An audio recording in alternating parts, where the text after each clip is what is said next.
Hi guys, welcome back to my channel. By clicking this video, I guess you are looking for a video that will show you how to blur your face or an object in Capcut PC.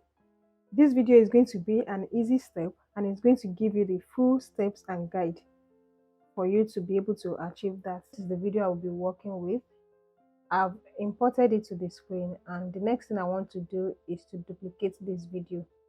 You can either do a right click on it and copy this video, Ctrl C to copy,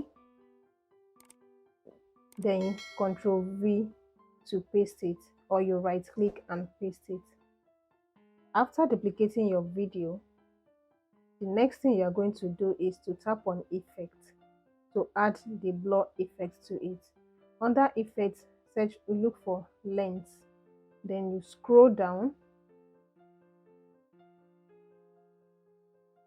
and look for blur effect. If you can't find it, you can check the other folders, you will see it. Once you find it, add it to your clip as an overlay. Now you increase the blur to 100%.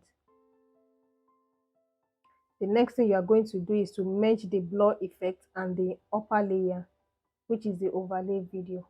By clicking on both of them, you right click and make it as a compound clip, or you can use the shortcut, which is Alt and G, to make it a compound clip.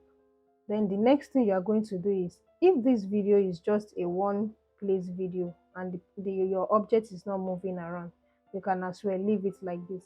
But because this object is moving around, you will add a keyframe, position keyframe. So you tap on your overlay video, which is the blur layer, then you tap on keyframe. So as your object is moving, you keep moving your keyframe and you keep moving your marks. So it's covering the whole of your object, whatever object you want to blur. As your object is moving, you are adding keyframe. You move your cursor a bit to the front, you add another keyframe.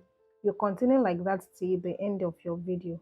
You add a keyframe, you move your marks, you move your cursor to the front again to where the face is about to show or your object is about to show. You add another keyframe, you adjust your mark. So you continue like that, and once you are satisfied with the end result, you can now export your video. Don't forget to support my channel by subscribing. Thanks for watching, and bye for now.